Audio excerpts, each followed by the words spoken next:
नमस्कार, म जगदीश खरेल। आजको हट सिटमा मेरो साथमा पूर्व प्रधानमन्त्री एवं नेकपाका वरिष्ठ नेता माधव कुमार नेपाल हुनुहुन्छ। उहाँसँग म विशेष गरेर अहिले पछिल्लो समयमा सरकारको काम कारबाही, मन्त्रीमण्डलको हेरफेर, नेकपाभित्रको राजनीति, त्यो बाहेक समसामयिक राजनीतिक विषयमा केन्द्रित रहेर कुराकानी गर्नेछु। स्वागत छ यहाँलाई। जगदीशजीलाई धेरै धेरै धन्यवाद छ। म आज पूर्व प्रधानमन्त्रीज्यूसँग, अब तपाईँ नेकपाको चाहिँ वरिष्ठ नेता पनि हुनुहुन्छ, केही मूल प्रश्नबाटै सुरु गर्छु। अहिले सरकारको काम कारबाहीको सन्दर्भमा पछिल्लो समयमा अस्तिको सचिवालय बैठकले पनि मन्त्रीमण्डलको हेरफेरको सन्दर्भमा मन्त्रीहरूको टुङ्गो लगाउन सकेन।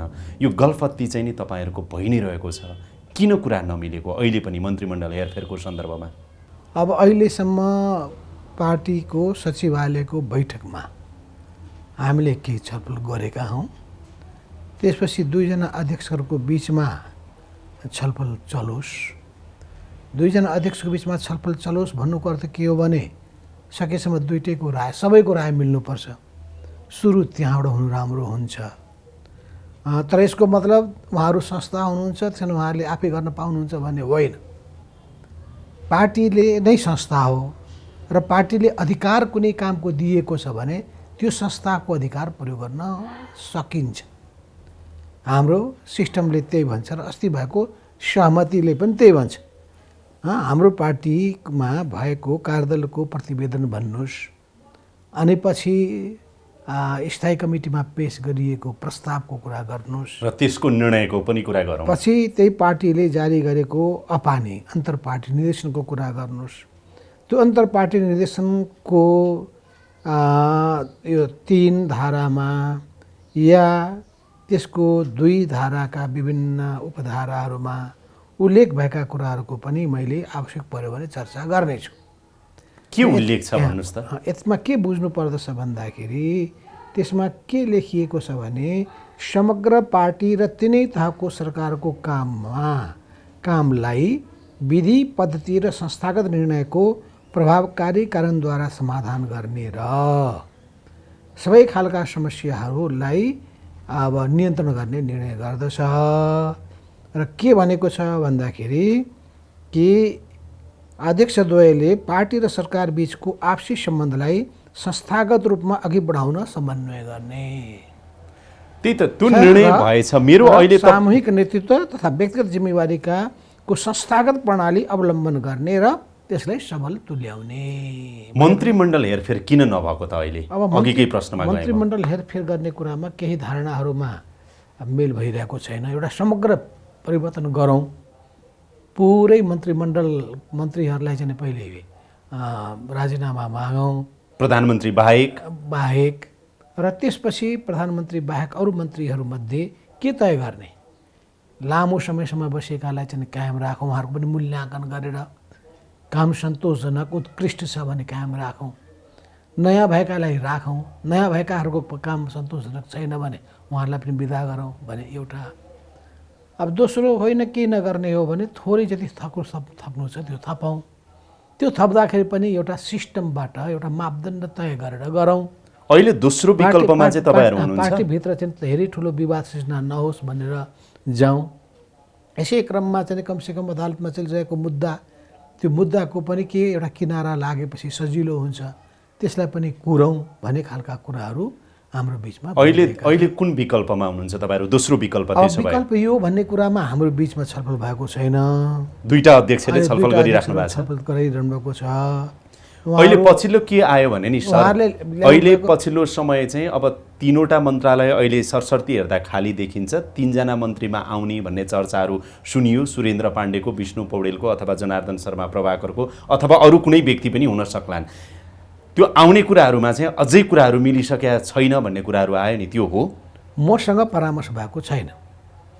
सुरेन्द्र पाण्डे त तपाईँको कोटाबाट मन्त्री बन्दै हुनुहुन्छ अरे? हुनै पर्ने हो। उहाँलाई चाहिँ हामीले अगाडि सार्दाखेरि अर्थमन्त्री उहाँले माग गर्नुभएको छ र वास्तवमा काबिल मान्छे पनि हो। अब अर्थमन्त्री विष्णु पौडेलले मागेको कारणले गर्दाखेरि तपाईँहरू बिचमा कुरा मिलिरहेको छैन भन्ने कुराहरू आइरहेको छ। त्यस्तो व्यक्ति विशेषको बारेमा हामीले कुनै वाद विवाद गरिरहेका छैनौँ। अब धेरै आपत्तिजनक यस्ता व्यक्तिहरू छन् भने होइन मन्त्रालयकै सन्दर्भमा को आउने भन्ने अर्थ मन्त्रालयमै कुरा अड्किएको हो पछिल्लो समय भन्ने कुरा आयो नि। मसँग भएको छैन, मसँग त्यस्तै कुनै चाहिँ छलफल भएको छैन। अस्ति सचिवालय बैठकमा कुरै भएन यो विषयमा, व्यक्तिको बारेमा भएन। मन्त्रालयको बारेमा त अब रिक्त रहेको मन्त्रालयमा थप्ने भन्ने नै कुरा भयो होला नि त। होइन, त्यहाँ भएन। त्यहाँ खालि अनेक अप्सनहरूका कुराहरू आए। अप्सनको बारेमा अध्यक्ष यो अप्सनको कुरा त तपाईँहरू असारदेखि नै चलाइराख्नु भएको छ नि। त्यही विडम्बना त्यही छ। असारदेखि हो कि वैशाखदेखि हो कि त्योभन्दा पहिलेदेखि हो कि हामी कुरा गर्छौँ, काम गर्दैनौँ। काम गर्दाखेरि कमसेकम के गति आउने थियो, गति आएको अवस्थामा परिणाम देखिने थियो।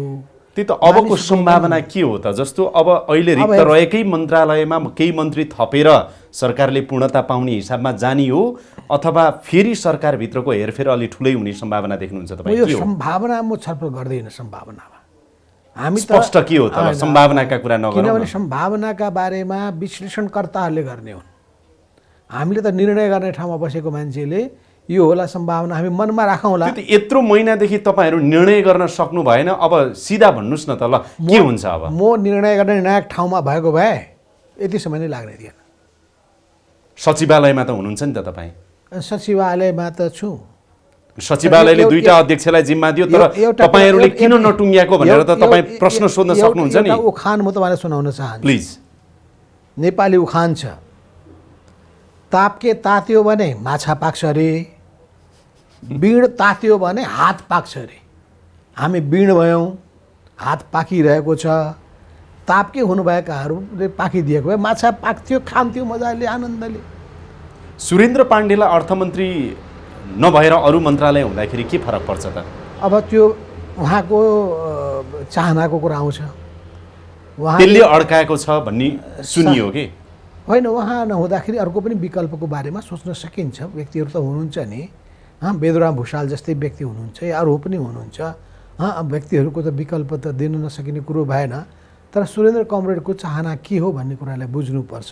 तर सार्वजनिक रूपमा उहाँले म चाहिँ त्यहाँ जान्न भनिसक्नु भएको अवस्थामा र भीमरावले पनि जान्न भन्ने कुरा भनिसकेको अवस्थामा अर्को विकल्प सोच्नुपर्ने हुन्छ। अहिले पछिल्लो के आयो भनेदेखि सर, बुटवलको सन्दर्भमा अब दाङलाई चाहिँ राजधानी प्रदेशको बनाइसकेपछि शङ्कर पोखरेल र चाहिँ विष्णु पौडेलको सन्दर्भमा अब लेनदेन गर्नुपर्ने स्थिति हुँदाखेरि राजधानी दाङ बनाइयो। अब विष्णु पौडेललाई चाहिँ नि अर्थमन्त्री दिनै पर्ने छ। यो कुराहरूमा प्रधानमन्त्री केपी ओलीले अडान लिनुपर्ने अवस्था छ। विष्णु पौडेललाई अर्थमन्त्री बनाउनु पर्ने छ, जसको कारणले गर्दाखेरि सुरेन्द्र पाण्डे चाहिँ अर्थमन्त्री बन्नबाट रोकिरहेको, यो अड्किएको अवस्था यो छ। मैले सिधा कुरा सोधेको कि नगुमाइकन यो कुरा आयो। तपाईँले कुरा प्रसङ्ग उठाइसकेपछि म प्रसङ्गमा प्रसङ्ग जोड्छु प्लिज। कि दाङको देउखुरीमा 5 नम्बर या लुम्बिनी प्रदेशको राजधानीले जाने कुरा स्वागत योग्य छ। तर तरिका मिलेन। यसमा कतिपयले के विरोध गरेका छन् भन्दाखेरि पार्टीले निर्णय गर्यो, निर्देशन दियो, गर्न पाइन्छ भनेर भन्यो। त्यो पार्टीले त एउटा प्रत्येक पार्टीले त आफ्नो धारणा बनाउँछ त। त्यो नेपाली कङ्ग्रेसले धारणा बनाउँदैन भने त्यो पार्टी नै कस्तो हो भने सोध्नुपर्ने हुन्छ। त हाम्रो पार्टीले धारणा बनाएको हुन्थ्यो, त्यो ठिकै होला। तर त्यो पनि पार्टीको कमिटीमा ल्याएर छलफल गरेर सबैको राय विचार बुझेर त्यही नै निर्णय हुन्थ्यो। र सबैको मन खुसी हुन्थ्यो, सबैलाई सोधियो भन्ने हुन्थ्यो, सबैसँग परामर्श गरियो भन्ने हुन्थ्यो। सबैले बल्ने त्यो सबै गरेको भए नहुन पनि सक्थ्यो, फेरि होइन थियो। किन मैले सबै बुझेको छु नि त।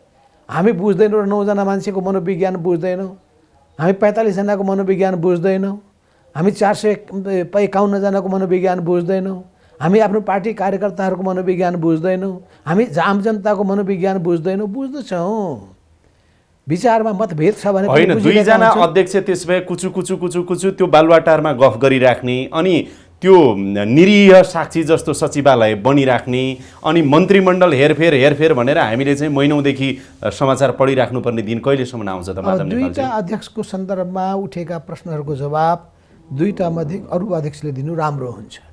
उहाँहरूको बिहाफमा मैले दिनु राम्रो हुँदैन। सचिवालय सदस्य हो तपाईँ। मसँग जोडिएको विषयको सन्दर्भमा, मसँग जोडिएको कमिटीको सन्दर्भमा या पार्टीको समग्र कामहरूको सन्दर्भमा मैले आफ्नो विचार राख्न सक्छु। तर पनि मेरो जोड कहाँ रहन्छ भन्दाखेरि कमिटीभित्र नै आफ्नो विचारहरू राखौँ। सार्वजनिक रूपमा चाहिँ धेरै ठुलो समस्याहरू खडा गर्ने काम नगरौँ। यदि किनारामा धकेलिन्छ भने त त्यो पनि गर्नु पर्ला, किनभने म डराउने तर्सिने आत्तिने मान्छे होइन। म यो मन्त्रीमण्डल त्यसो भए कहिले हेरफेर हुँदैछ त? तपाईँले बुझेको के हो त? अब कस्तो छ भन्दाखेरि सकेसम्म छिटै भन्ने कुरा नै भएको हो। वामदेव गौतमलाई कुरेको हो। अब त्यो पनि एउटा पक्ष चाहिँ रहेको हो, त्यो पनि पक्ष रहेको हो कि अहिले अदालतको कारबाहीको एउटा किनारा लागोस्, टुङ्गो लागोस् भन्ने कुरा भएको हो। अब 1-2 हप्ता त रोकिन्छ अदालतको त। अर्को कुरा के भयो भने इमिडिएट अहिले चाहिँ मानिलिउँ मन्त्रीहरू थपियो भने पनि केही समयपछि फेरि सिङ्गो मन्त्रीमण्डलको ओभरहलिङ गर्न सकिन्छ या व्यापक फेरबदल गर्न सकिन्छ। त्यो अप्सन त रहिरहन्छ। अहिले त कामै रोकिएको जस्तो छ नि त सम्पूर्ण। अहिले 3वटा मन्त्रालय रिक्त रहेको ठाउँमा मन्त्रीहरू राखौँ, पछि मन्त्रीमण्डल हेरफेर गर्न फेरि पनि सकिन्छ भन्ने हो तपाईँको? मेरो भनाइ होइन, तर मैले सुनेको 2टा अध्यक्षको बिचमा कतै त्यो पनि अप्सन छ भने जाउँ कि भन्ने विचारहरू आएका छन्। त्यो विचारमा कति सहमति भयो, कति असहमति भयो, बैठक बस्यो भने त्यहाँ रिपोर्ट आउला। त्यो बैठक नबसेको हुनाले त्यो रिपोर्ट मैले प्राप्त गर्न सकेँ। अब कोरोना सङ्क्रमणको कारण अदालतको काम कारबाही 1-2 हप्ता त प्रभावित हुने नै वाला छ। अब वामदेव गौतमको जुन चाहिँ विषय अदालतमा पुगेको छ, अब अदालतले किनारा लगाउन अझै पनि समय लाग्ला भने पछाडि त्यो किनारा नलागिन्जेलसम्म चाहिँ मन्त्रीमण्डल अहिले तत्काल हेरफेर अथवा पुनर्गठन हुने सम्भावना छैन भनेर मैले सोचेँ भने त्यो सही हुन्छ कि हुँदैन? त्यो पनि त्यति सही नहोला। के चाहिँ सही हुन्छ? हुन पनि सक्छ, नहुन पनि सक्ला। किनभने यहाँ मुहुर्त हेरेर कुनै काम हुँदैन। मुहुर्त हेरेको भए त लगनको समय जान थाल्यो। मुड हेरेर हुन्छ होला नि त काम। मुड त्यो मुड हुन्छ। त मुड र मुहुर्तमा फरक छ। मुहुर्त भनेको फिक्स्ड हुन्छ, मुड भनेको फ्लेक्सिबल हुन्छ। त्यसो हुनाले मुडले कहाँ पुर्याउँछ त्यसको आधारमा हुन्छ होला। होइन, केपी ओली, पुष्पकमल दाहाल प्रचण्ड, वरिष्ठ नेता माधव कुमार नेपाल, तपाईँहरू 3 जना भेट भएर 15 मिनट 20 मिनट कुरा गरेपछि ल फलाना मन्त्रालय फलानालाई दिउँ न त भन्यो भने त 10 मिनटमै पनि कुरा मिल्यो। सकिन्छ, होइन त? नसकिने कुरो भएन नि। त्यहाँनिर अहिले अड्केको चाहिँ अर्थमन्त्रीमै देखियो धेरै कुराहरू। कस्ता समस्याहरू त हामीले हल गरेका छौँ भने होइन, कुरा चाहिँ अर्थमन्त्रीमै अड्कियो अहिले चाहिँ। यसो हेर्दा त्यो पनि त्यो पाइएको छैन कि अर्थमन्त्रीकै कारणले अड्किएको जस्तो पनि हो कि होइन थाहा छैन। नभएको कुरामा म चाहिँ यसै भन्न सक्दिनँ। अब चिन्ताको विषय चाहिँ आम जनतालाई के भयो भने नि सर, यो सरकार तपाईँलाई लाग्छ केपी ओली नेतृत्वको सरकार यो स्थिर सरकार हो? यदि पार्टीलाई राम्रो ढङ्गले समेटेर लिएर जाने हो भने स्थिर सरकार नै हो। यो कसरी स्थिर सरकार हो जबकि 10 पटक मन्त्रीमण्डल हेरफेर भयो, 12-15 जना मन्त्री चाहिँ नि आउट हुँदै इन हुँदै आउट हुँदै इन हुँदै भएको अवस्था छ। 2.5 वर्ष पार गरेको अवस्थामा करिब 2/3 बहुमत ल्याएको नेपाल कम्युनिस्ट पार्टीको नेतृत्वमा बनेको सरकार कसरी स्थायी भयो? प्रधानमन्त्री एउटा रहेको कारणले यो सरकारलाई स्थायी भन्न मिल्छ? अनि यो प्रश्न चाहिँ उठेको छ यति धेरै। यो पनि अनेकौँ पटक एउटा पत्रिकामा पढेका थिएँ, 25औँ पटक कि 35औँ पटक मन्त्रीमण्डलको हेरफेर, या 10औँ पटक मैले सङ्ख्या गर्ने छैन। धेरै पटक भन्ने हुनु हुँदैन थियो। पहिले नै सबै कुरालाई विचार गरेर चले हुन्थ्यो।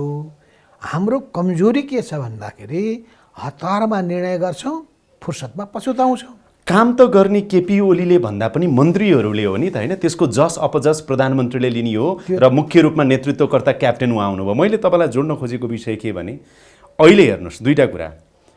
मन्त्रीहरू चाहिँ त्यो पर्साको दसैँमा पर्साको बोको जस्तो हुन्छ नि, खसी बोका जस्तो, कुन बेला मन्त्रालयबाट बिदा लिनुपर्ने हो भन्ने अवस्थामा छन्। काम गर्ने मुड कसरी हुन्छ, कसरी कर्मचारीले सपोर्ट गर्छ, उनीहरूको अवस्था के होला भन्नुहोस् त? यो 2 वर्षदेखि भइरहेको छ। समग्र कुरा गर्नुहुन्छ भने यो तरिकामा सुधार गर्नुपर्छ समग्र कुरामा। जस्तो प्रधानमन्त्रीकै कुरा गर्ने हो भने पनि, सरकारको समग्र कुरा पनि भन्ने हो भने पनि त्यसमा चाहिँ अस्थिरताको सन्देश जान हुँदैन।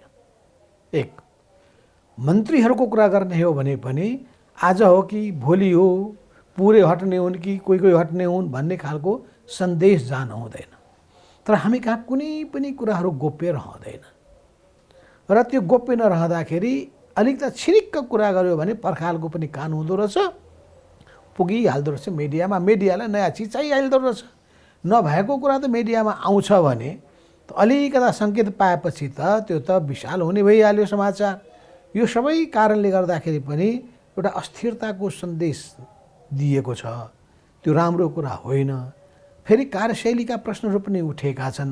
होइन, कार्यशैली त छँदैछ सर, तर मुख्य कुरा के हो भने आज अहिले जो मन्त्रीहरू हेरौँ न, उहाँहरूलाई हेऱ्यो भने त्यो म मन्त्री रहन्छु रहन्न, काम गरौँ नगरौँ, short term plan, mid term plan, long term plan बनाएर अगाडि बढौँ नबढौँ भन्ने अवस्थामा त कसरी विकास समृद्धि कसरी हासिल गर्न सकिन्छ? कुरा एकदम ठिक उठाउनु भयो। त्यसो हुनाले एउटा मान्छेलाई निश्चिन्त भएर कामको बारेमा बरु तपाईँका काममा यी कमजोरीहरू भए तपाईँले सुधार्नुहोस् है बाट पटक पटक छलफल गर्न सकियो भने एकपटक मौका दिन सकिएला, दुईपटक मौका दिन सकिएला, अनि त्यसपछि जस्तो माननीय तय गर्न सकिन्छ प्रत्येकको कामको 3-3 महिनामा या 6 महिनामा रिभ्यू गर्ने। सन्तोषजनक यो होइन, तर यो सबै कुराको लागि जसले उत्कृष्ट छ भने उसलाई कायम राख्ने, एभरेज छ भने बिदा पनि दिन सकिने, वर्ष छ भने त तत्काल बिदा गरिदिने होइन। रातो पहेँलो हरियो टिकाका कुराहरू खुब आए नि त। कार्य सम्पादनका कुराहरू चाहिँ नि प्रधानमन्त्रीले मन्त्रीसँग गर्ने, मन्त्रीले सचिवसँग गर्ने, सचिवले डिजीसँग गर्ने, त्यहाँभन्दा तल कता कता पुग्यो, त्यो कहाँ के कसरी पुग्यो। अघिल्लो 1-2 चोटि अगाडि चाहिँ तपाईँहरूका भागभण्डामा मन्त्री बनेकाहरू र निस्केका मन्त्रीको अवस्था हेर्ने हो भनेदेखि जनताबाट पनि गुनासो भयो। भागभण्डामै तपाईँहरूले मन्त्रीहरू पठाउनु भयो, राम्रा मान्छे पनि निस्के, नराम्रा मान्छे पनि बसिरहेका छन्। यो तितो यथार्थ त स्वीकार्नुहुन्छ नि। भागभण्डामा मन्त्रीहरू पठाइएका होइनन्। आफ्ना आफ्ना हटाउने कुराको सन्दर्भमा राम्रो मन्त्रीहरूलाई चाहिँ हटाइयो, त्यो पक्कै पनि कुरा छ। तपाईँकै पक्षको गोकर्ण विष्टलाई हटाएर चाहिँ लालबाबु पण्डितलाई हटाइयो, अब पछि योगेश भट्टराई ल्याइयो, अरू को ल्याइयो। शेरबहादुर तामाङजीलाई पनि हटाउने कुरा र त्यो अन्यायपूर्ण नै भयो। त्यसपछि फेरि उहाँलाई मौका पनि दिइएन।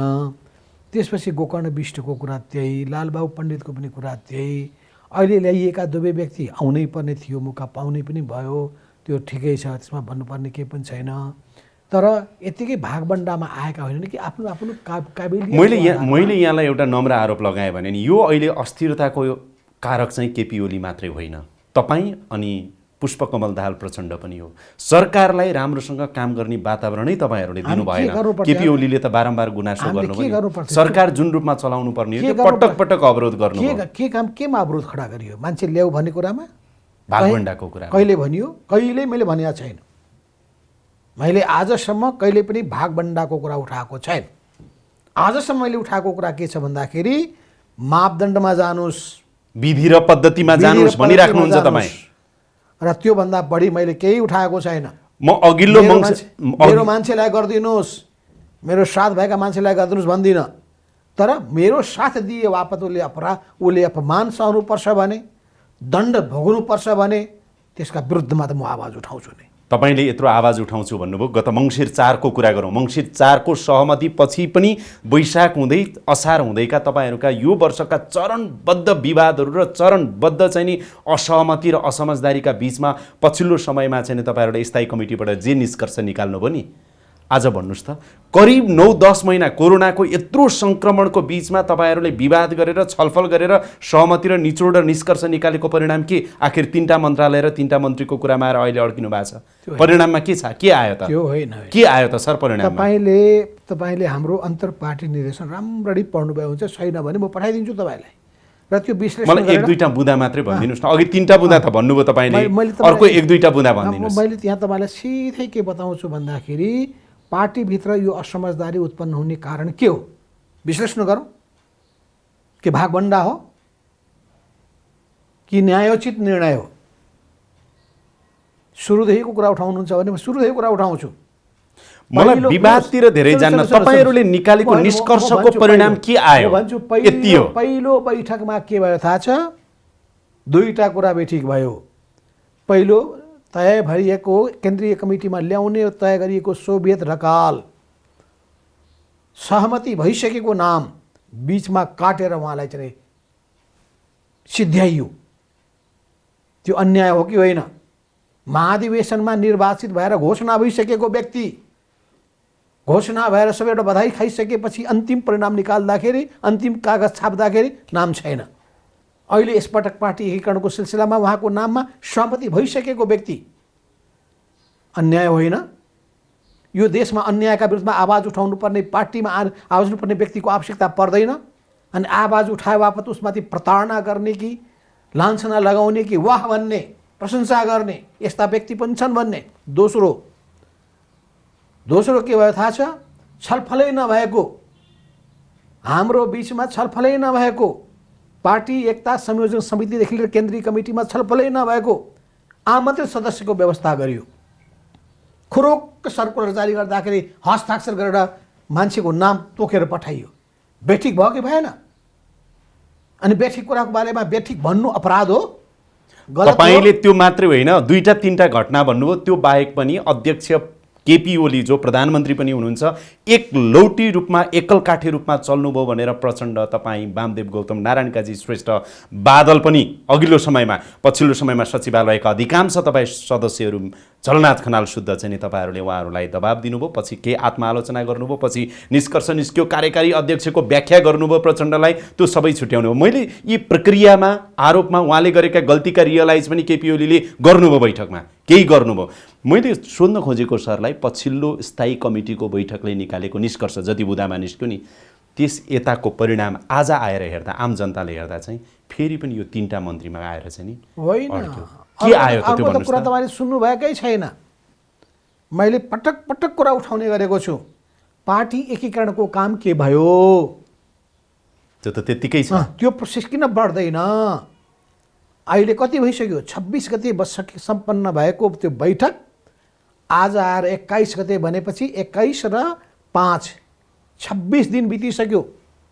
7 दिनमा सक्ने भनिएको थियो पहिले, होइन 15 दिन लाग्छ होला भनियो, होइन 3 हप्ता लाग्छ होला भनियो, 1 महिनाको समय दियो। 26 दिन बितिसके, 31 दिन अब 26 दिन बितिसके, अब 5 दिन बाँकी छ, 4 दिन बाँकी छ। तपाईँ 5 दिन गणेर बस्नुहुन्छ। सम्भवतः प्रधानमन्त्री केपी ओली, अध्यक्ष केपी ओली अब प्रचण्डलाई कार्यकारी अध्यक्ष दिएपछि अस्तिको स्थायी कमिटी बैठक जब उहाँ त छोड्दै व्यवस्था गरिराख्नु भएको थियो नि, कसो मिलाएर त्यहाँबाट निष्कर्ष निकालेपछि माधव कुमार नेपाललाई अब पाखा लगाइयो, भित्तामा पुर्याइयो, छायामा पारियो। अब त चाहिँ नि म ढुक्क भएँ भनेर सोचिराख्नु भयो होला नि। त्यो छ, त्यो तपाईँले सूचना पाउनु भएको छ भने मलाई हेर्दा त त्यही देखियो नि त। होइन, कार्यकारी अध्यक्ष प्रचण्ड हुनुभयो, अब त्यसको परिभाषा काम कति गर्नु होला हेरौँला। प्रधानमन्त्री केपी ओली नै हुनुहुन्छ, अध्यक्ष उहाँ नै हुनुहुन्छ। अब राजदूतको लागि युवराज खतिवडालाई सिफारिस गरि नै हाल्नुभयो। अब अर्को चाहिँ नि रेग्मीलाई चाहिँ नि बनाइहाल्नुभयो बेलायतको राजदूत। तपाईँहरू उयो असन्तुष्टि र गुनासा गरेर बसिराख्नु भएको छ। अनि राजदूतको नियुक्ति हुन्छ, छलफल हुँदैन। त्यही त किनारा, तपाईँलाई किनारा लाउनु भएन त उहाँले? मलाई मात्र होइन, पार्टी सिङ्गो सङ्गठनलाई किनारा लगाइयो। कति लडाइँ खेल्नुहुन्छ तपाईँ? अब कहिलेसम्म खेल्नुहुन्छ? तपाईँ आफै भन्नुहुन्छ, फेरि समस्या तपाईँले खडा गर्नुपर्छ भन्नुहुन्छ फेरि। अनि आफै के उठाउनुहुन्छ भन्दाखेरि स्वयं प्रधानमन्त्रीले पटक भन्नुहुन्छ नि मलाई काम गर्नै दिएन, घरि बखडाजी के हो, जितेको अध्यक्ष उहाँ त निर्वाचित, तपाईँलाई नै हराएर अध्यक्ष बनेर आएको। पहिले पनि त उहाँ हार्नु भएको हो नि त, हारेको हो। पटक उहाँ पनि हारेको हो नि त। सायद प्रधानमन्त्रीलाई लाग्यो होला माधव नेपाललाई अब मैले किनारा लगाएँ भनेर। माधव नेपाललाई किनारा, माधव नेपाल जसले यो पार्टीको कोअर्डिनेसन केन्द्रको पनि वैचारिक 31 सालमा जग बसालेको व्यक्ति, 31 सालमा कति वर्ष भयो? 46 वर्ष भयो। 46 वर्ष ख्याल गर्नुहोस्। सुरु गर्ने अहिले यो पार्टीमा म नै पहिलो व्यक्ति हुँ। 32 सालको कोअर्डिनेसन सङ्गठन बनाउने पहल गर्दा मै हुँ। तर तपाईँले यत्रो भनिराख्दाखेरि भैँसे पार्टीको एउटा मोर्चा बन्दी थियो केपी ओली बाहेकको। प्रचण्ड, तपाईँ, झलनाथ खनाल, वामदेव गौतम, नारायण काजी श्रेष्ठ र सुरुमा बादल, सुरुमा भन्दैछु बादल समेतको चाहिँ नि तपाईँहरूको गठजोडले केपी ओलीलाई गालेको थियो। उहाँ गल्दै जानुभएको थियो, गल्दै त जानुभयो। पछाडि फुत्त प्रचण्डले उतातिर अब मिल्नुभयो, मिलाउनुभयो, के भयो, तपाईँ फेरि एक्लिनुभयो। अब मैले के गर्नु? केपी कमलको मैले बदखुवाई गर्दै हिँड्ने कि प्रचण्ड कमलको बदखुवाई गर्दै हिँड्ने कि म एक्लै गीत गाएर बस्ने कि म पनि जङ्गलतिर लाग्ने कि के गर्ने?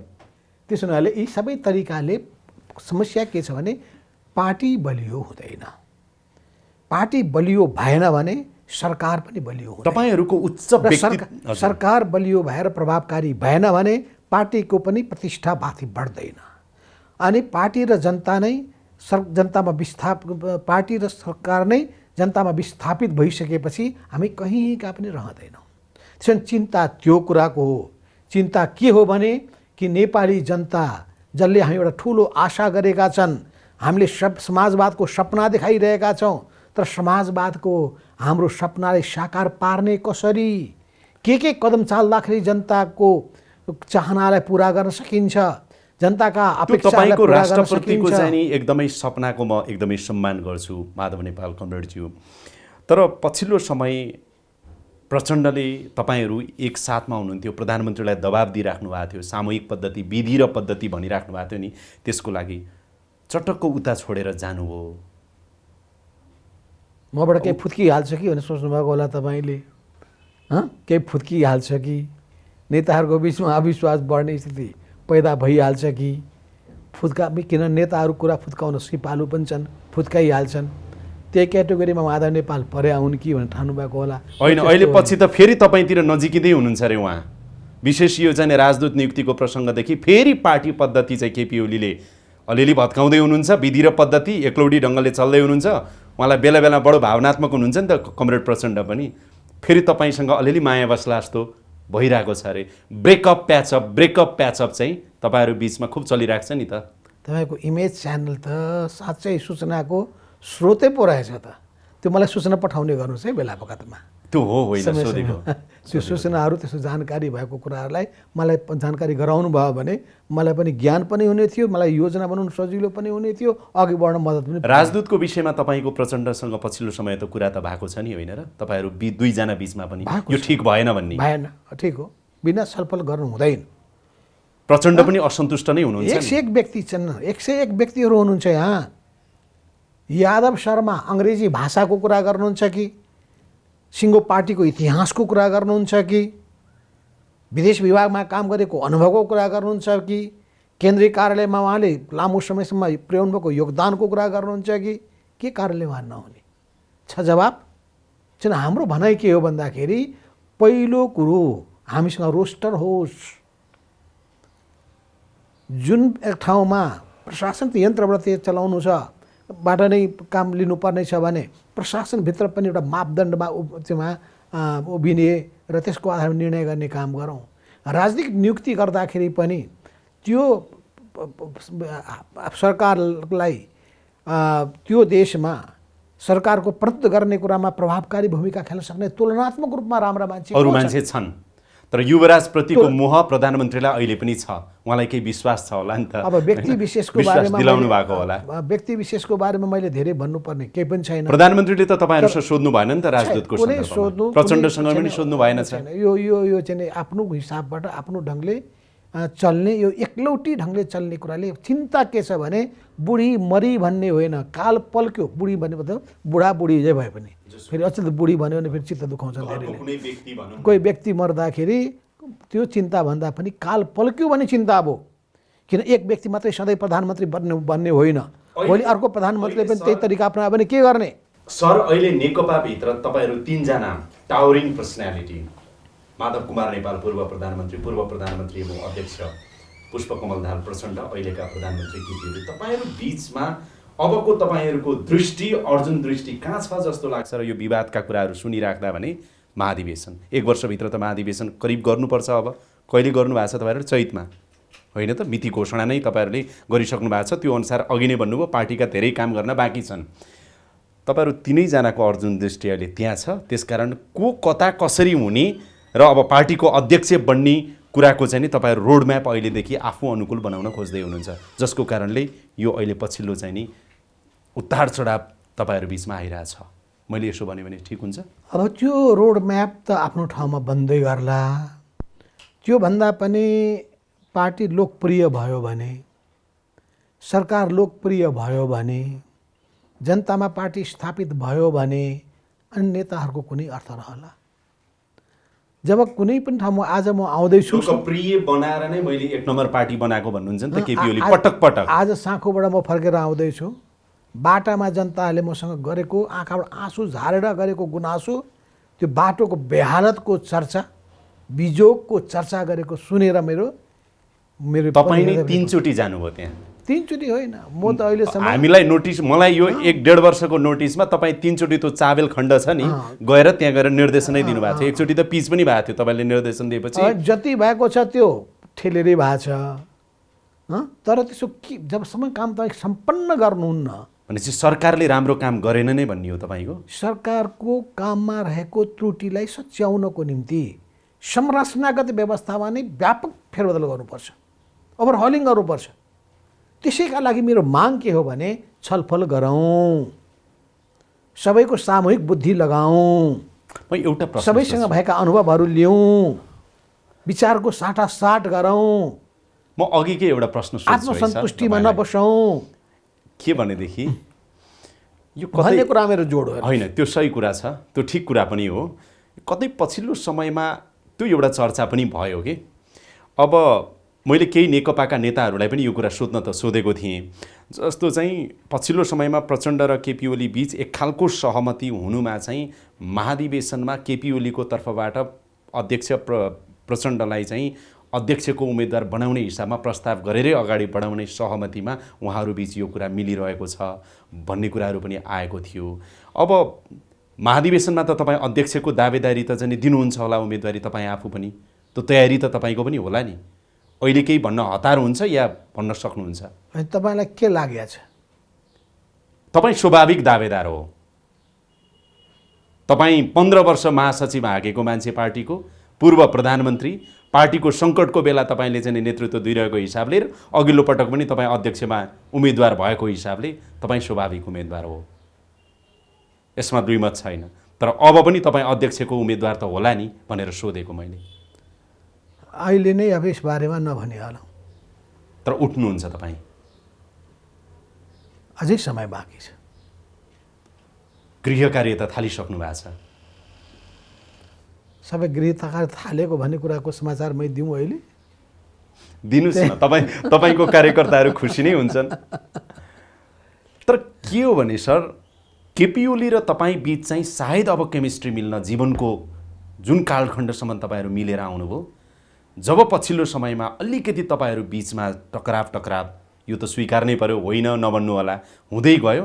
अब आगामी दिनमा चाहिँ मिल्ती हुन सक्ला र भन्ने आशंकाहरू पनि गरिन्छ। तपाईँहरू दुवैजनाको व्यक्तित्व फरक किसिमको व्यक्तित्व भएको कारणले पनि मैले यस्तो आरोप लगाएँ भने यो निराधार हुन्छ या तर्कहरू केही चाहिँ छन् भन्ने लाग्छ तपाईँलाई? एउटा सजिलो के हुँदो रहेछ, स्वार्थ मिल्न त के मिलाउन सजिलो हुँदो रहेछ।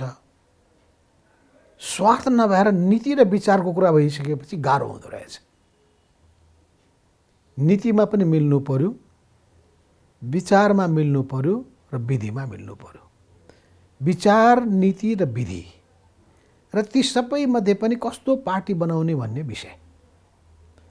हामीले चाहेको जनतामा लोकप्रिय पार्टी बनाउने, जनताको तपाईँहरू बीचको तपाईँहरू बीचको एक खालको बदलाको भाव कतै न कतै त्यो झल्केको यो पछिल्ला तपाईँहरूको चाहिँ 5-7 वर्ष यताका सम्बन्धलाई हेऱ्यो भने, विभिन्न पटकका घटनाक्रम हेऱ्यो भने त्यो देखिन्छ कि सायद केपी ओलीलाई एक खालको जलन चाहिँ 15 वर्ष महासचिव तपाईँ हुँदा अथवा 65-66 सालसम्म प्रधानमन्त्री भएर आउँदासम्म पनि केपी ओलीलाई साथ तपाईँले लिनु भएन कि भन्ने उहाँलाई लाग्यो होला, अथवा कुनै न कुनै रूपमा त्यो बदला अहिले मैले लिनुपर्छ भन्ने उहाँलाई लाग्यो कि त्यो टकरावकै बिचमा तपाईँहरू बिचको आगामी दिन चाहिँ तपाईँको पनि केपी ओलीतिर भन्दा प्रचण्डतिर नजिक हुने, केपी ओलीको पनि तपाईँतिर भन्दा प्रचण्डतिर नजिक भएर अपर्च्युनिटी चाहिँ प्रचण्डले लिन सक्ने सम्भावना पनि हुन्छ नि। मैले लेम्यान विश्लेषण गरेको है।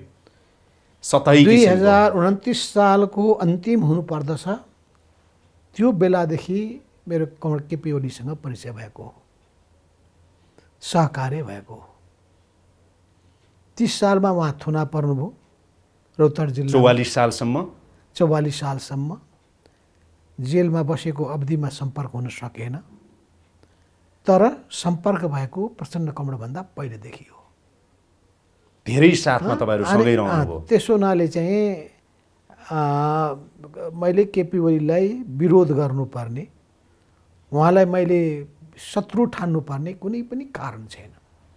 म विरोधी भनेको प्रवृत्तिको विरोधी हो, भ्रष्टाचारको विरोधी हूँ, अनुचित कामको विरोधी हूँ, गुटबन्दीको विरोधी हूँ, एकलौटीपनको विरोधी हूँ, पार्टीभन्दा आफूलाई सुपेरियर ठान्ने कुराको विरोधी हुँ, अहङ्कारबाट ग्रस्त भएको प्रवृत्तिको विरोधी हुँ, म कुनै दम्बी अहङ्कारीसँग नझुक्ने खालको मान्छे पनि हुँ, कस्ता कस्ता राजा महाराजासँग टक्कर लिएर आएको मान्छे हुँ म। यो बीचमा त्यसो हुनाले राजतन्त्रलाई चुनौती दिएको मान्छे हुँ म, राजतन्त्रलाई ढाल्ने काममा अगुवाई गर्ने मान्छे हुँ म। त्यसो हुनाले म त्यस्ता कुरा पछिल्लो समय म सबैलाई समेट्ने खालको मेरो हृदय। त्यो समन्वयकारी भूमिकामा त तपाईँले सायदै तपाईँ जतिको नेता नेपालमा अहिले पनि यो चाहिँ भन्नुपर्छ 48 पछि तपाईँ जतिको समन्वयकारी नेता, सबैलाई मिलाएर लाने नेता अर्को छैन। त्यो गिरिजाबाबुले पनि भन्नुहुन्थ्यो, त्यो प्रचण्डले पनि अहिले पनि भन्नुहुन्छ र समकालीन नेताहरूले केपी ओलीलाई कहिले पनि पन्छाउन खोजिन। केपी ओलीलाई मैले नै विभिन्न समयमा मन्त्री बनाउने, उप प्रधानमन्त्री बनाउने प्रस्ताव गर्ने मान्छे मै आफै हुँ। त्यसको जस उहाँले दिनु पर्दैन। झलनाथ खनालसँग चुनाव हार्दा उहाँलाई ठुलो पीडा भयो होला नि त। झलनाथ खनालसँगको लडाइँमा त मैले उहाँलाई साथ दिएको हो नि त। साँच्चीकै हो त,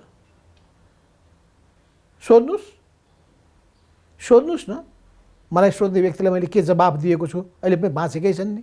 माधव कुमार नेपालको सन्दर्भमा अस्ति भर्खरकै घटनामा पनि तपाईँले मलाई अध्यक्ष चाहिन्छ, मलाई प्रधानमन्त्री चाहिन्छ, यो हुनुपर्छ, अफर त आए तर पनि कहिले पनि तपाईँले सार्वजनिक रूपमा है देखिने गरेर अथवा बार्गेनिङ गर्ने गरेर यो चाहिन्छ भनेको चाहिँ यो पछिल्लो वर्ष पनि देखिएन। त्यसैले साह्रै पदको भोको माधव नेपाल हो भन्ने चाहिँ नि नजिर स्थापित छैन। त्यो त तपाईँले पछि नै पनि देखाउनु भयो। तर मैले आगामी राजनीतिको कुरा गर्दाखेरि तपाईँको पनि सहकार्य चाहिँ गठबन्धन चाहिँ प्रचण्डतिरै तपाईँलाई अलिकति नजिक कम्फर्टेबल हुने, केपी ओलीलाई पनि प्रचण्डतिरै कम्फर्टेबल हुने, तपाईँहरू दुईटा बिचमा भन्दा यो हुन्छ कि म महाधिवेशनसम्म भनेर आजको दिनमा तपाईँलाई म भन्दैछु यो महाधिवेशन आउन बाँकी छ, यो स्थिति त कतै आउँदैन। महाधिवेशन आउँदैछ सर। हेर्नुहोस्, महाधिवेशन कि त सहमतिबाट एउटा उपाय निकालेर सम्पन्न हुन्छ, कि त प्रतिस्पर्धाबाट कार्यकर्ताको निर्णयको आधारमा हुन्छ। यो दुईटा मध्ये एउटा विधिमा हुन्छ। र सकभर हाम्रो प्रयत्न के हुन्छ भने सहमतिबाटै होस्।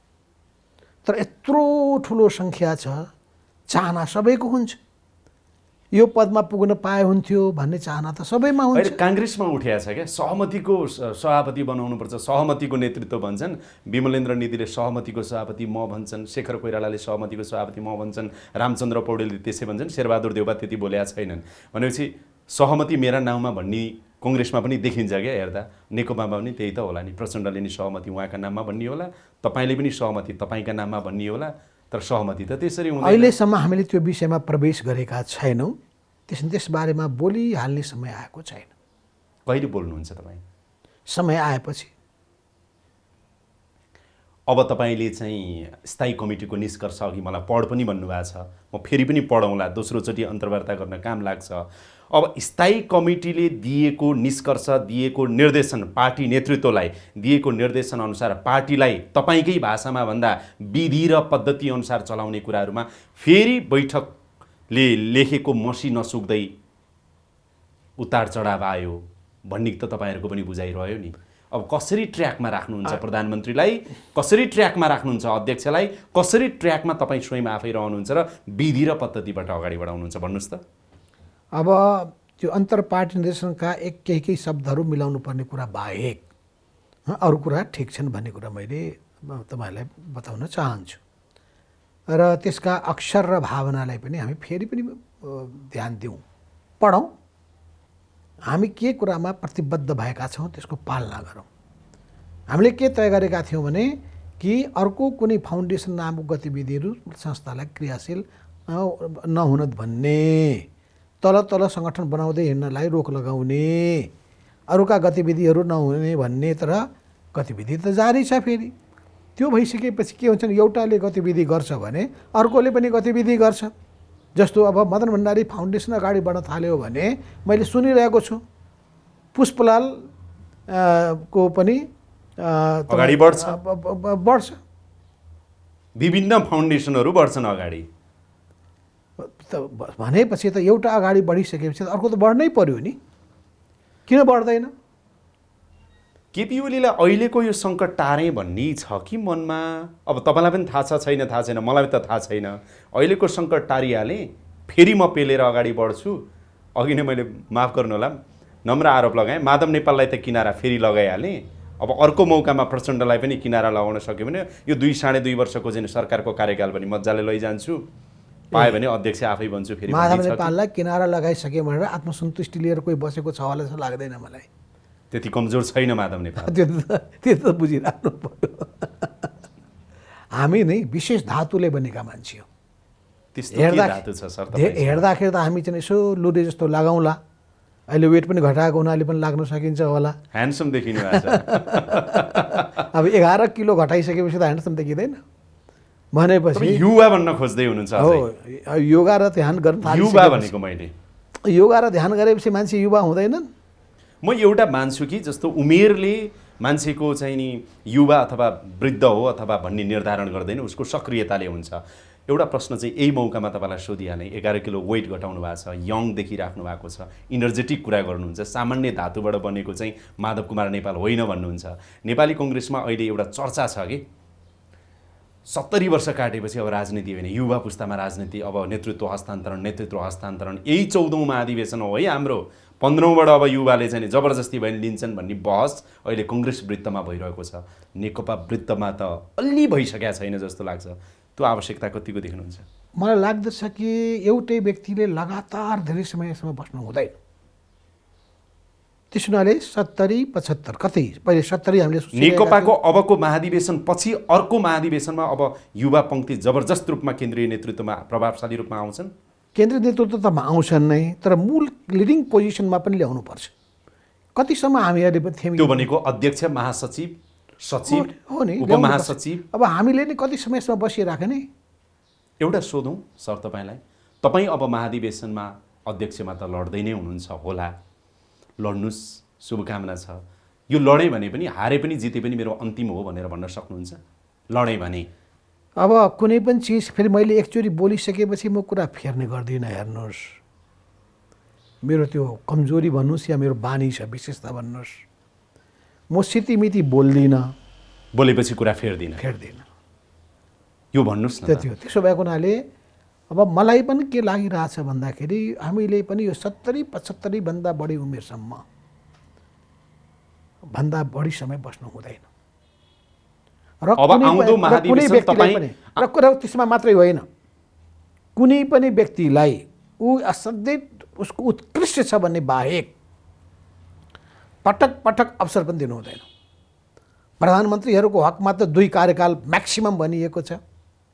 कुनै पनि पदको हकमा, महत्त्वपूर्ण पदको हकमा यो सिस्टममा गयौँ भने के हुन्छ भने बिस्तारै सक्सेसरहरू पनि तपाईँ आउँदो महाधिवेशनमा अध्यक्षमा उम्मेदवारी दिनुभयो भने आउँदो महाधिवेशन नै तपाईँको अब अन्तिम हो भनेर मैले भने तपाईँकै कुरालाई आधारमा होइन, तपाईँले त्यो अनुमान गर्न सक्नुहुन्छ। त्यस्ता थिङ्किङहरू, त्यस्ता विचार मेरो मनमा आइ पनि रहेका छन् र मैले विभिन्न नेताहरूलाई भन्ने पनि गरेको छु।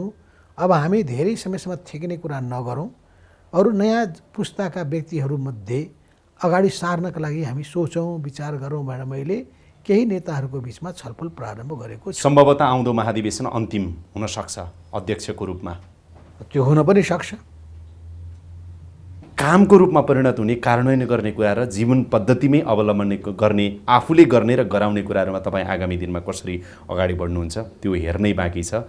नेपालमा धेरै गर्नुपर्ने छ। कम्युनिस्ट जस्ता पनि लाग्दैनन्, कङ्ग्रेस जस्ता पनि लाग्दैनन् भनेर धेरैले टिप्पणी गर्छन्। त्यो टिप्पणीलाई गलत साबित गराउने अग्नि परीक्षा पनि पटक पटक तपाईँहरूले अब दिनुपर्छ होला। कुराकानी भयो धेरै पछि, मलाई धेरै खुसी लाग्यो। हस्, यहाँलाई पनि धेरै धेरै धन्यवाद छ। त्यो महत्त्वपूर्ण समय प्रदान गर्नुभयो, मलाई पनि आफ्ना मनका केही कुराहरू राख्ने अवसर पनि प्रदान गर्नुभयो। तपाईँलाई, इमेज टेलिभिजनलाई म धेरै धेरै धन्यवाद दिन चाहन्छु। यो सिङ्गो परिवारलाई म धन्यवाद दिन चाहन्छु। तपाईँहरूको उत्तरोत्तर प्रगति होस्। धन्यवाद। नमस्कार।